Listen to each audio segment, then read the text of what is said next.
Nutrition is important. We have our food stuffed down our legs. We've got oxygen and water behind. The message is avoid sweets, chocolate and stuff with refined sugars and processed food. I would suggest you focus on things like fruit, some muesli bars that don't contain chocolate and sugar. With regard to alcohol, I think alcohol has immediate effects as well as delayed effects, and I think most people in a serious competition do not drink while they're during the 7 or 8 days of the comps. Would that be fair, Greg? Some people. Yeah. Yeah. I personally try to avoid alcohol during the week, because if I'm seeing people and I'm not concentrating, or if I lose concentration, and I think back I've been having something to drink that night, it's pretty unfair.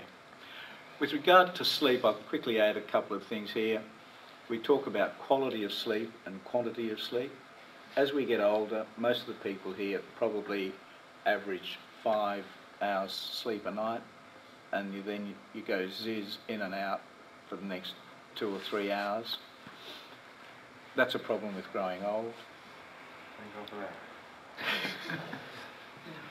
that. The other thing is that the sleep that you do get, instead of spending most of it in stage 3, 4, most of it's in stage 1, 2, so you're not getting the depth and quality of sleep that you need. So going to bed at 9 o'clock during a comp or going cross country is much better than much better than going to bed at 11 o'clock saying, oh, I'll be okay. I'll get along on 5, 6 hours tonight.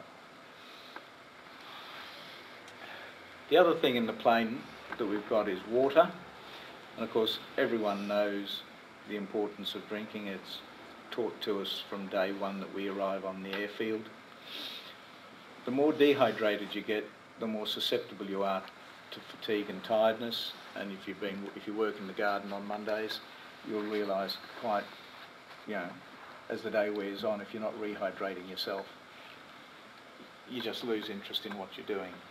The bit I want you to note here is traditionally a 2% or more water deficit was thought to produce cognitive, that is, calculations and mental performance decrements. However, recent literature suggests that even mild dehydration, a body water loss of 1 to 2% can impair your thinking processes. When you're up on task, you're really wanting to concentrate on your ability to keep a whole lot of things a whole lot of balls in the air. And 1 to 2% is 1 to 2% of, say, 80 kilos is 800 mils. It's not a lot. My advice is get familiar with your water needs. If you don't have a urinating system and pass urine in flight, then you're most likely not drinking enough.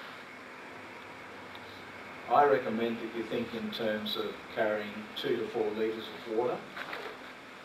If you're like me, you're going to be away for 4 or 5 hours on a 3-hour task. Always allow for extra water for lapping out. I'm not quite sure how you lose that much water so quickly.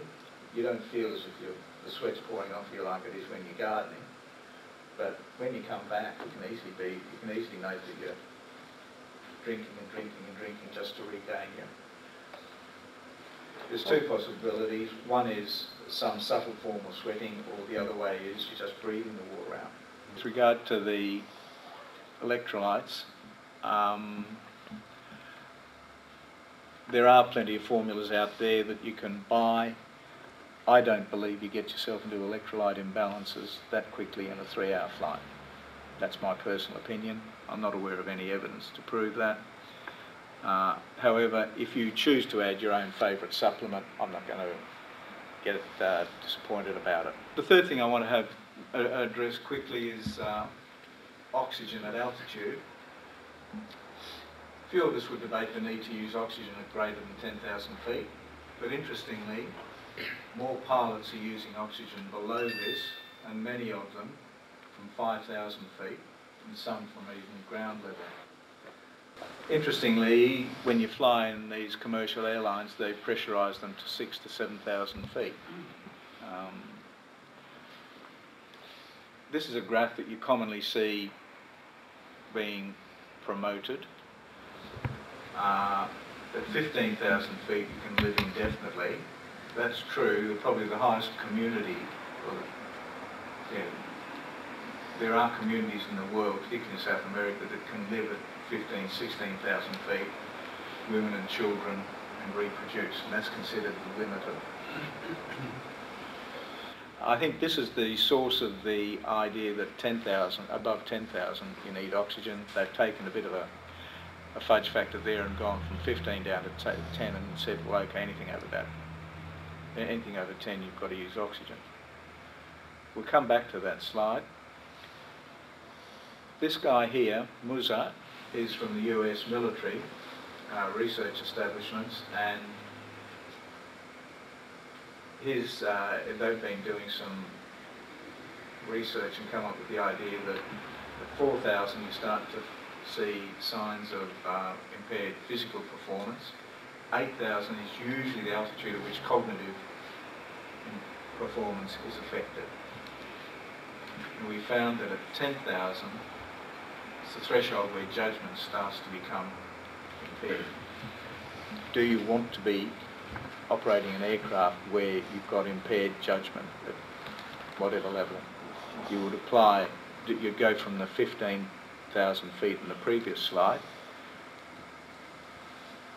down to 10 and apply a fudge factor and come in at something 6, 7, maybe even 5 like most, because that's the way the mountain high device is set up.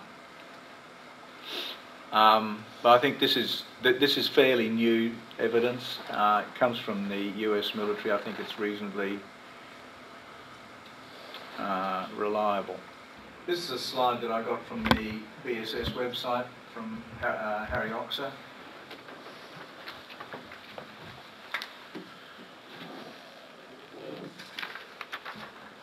If you plot oxygen saturation against PaO2,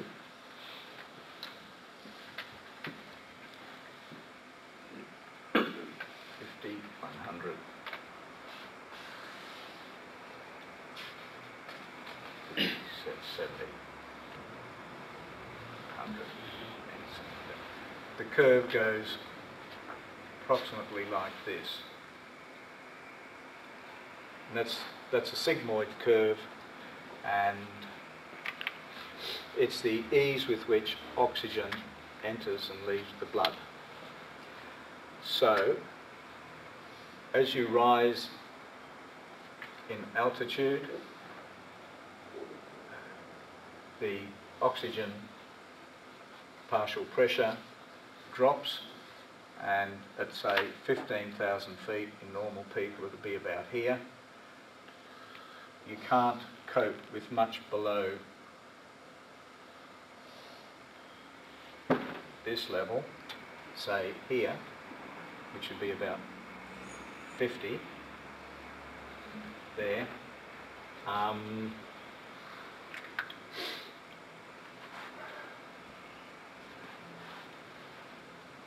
As you get older, you automatically come back to about here at our age.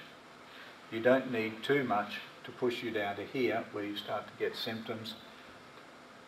Someone who is a blue bloater, they're the older obese people that we used to see when we were kids, and smoking 30 cigarettes a day for 30, 40 years. Yeah, remember those people in your community?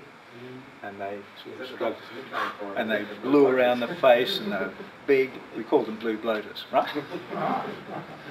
Their oxygen levels would vary between there. They walk 3 paces and stop, walk another 3 paces and stop. Obviously you can't afford to operate a plane down there. You can't afford to operate a plane much below here. we're probably talking here 15,000 feet. We're up here. If you're all, we're really trying to narrow that gap quite tightly, in my opinion, and the best way to get around it, in my opinion, is to take extra oxygen and use oxygen from a lower level. I was talking to a couple of our colleagues in the eastern states, and I understand that it's pretty common in the eastern states for people to use oxygen at above 5,000 feet. The reason being is that you feel less fatigued. Probably in my situation with Roscoe, there he had it from the ground and he sucked it all up by the time he was 10,000 feet.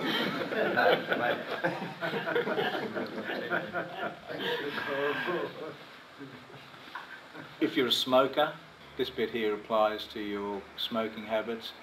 For every decade of life, expect to lose 1% on, that's why you come off the top of the graph up there that I was talking about. So people in this room might well expect to be, their best effort is 94% off. So just to finish off then, probably half or more of pilots flying cross country use oxygen above 5,000. Oxygen saturation is often reduced in older pilots. As age advances, comorbidities increase. Oxygen above 10,000 feet certainly reduces fatigue. I think above 5,000 feet it reduces fatigue. Personally, I think it's time to review the oxygen at 10,000 feet rule. It's time to rethink it. Thanks very much.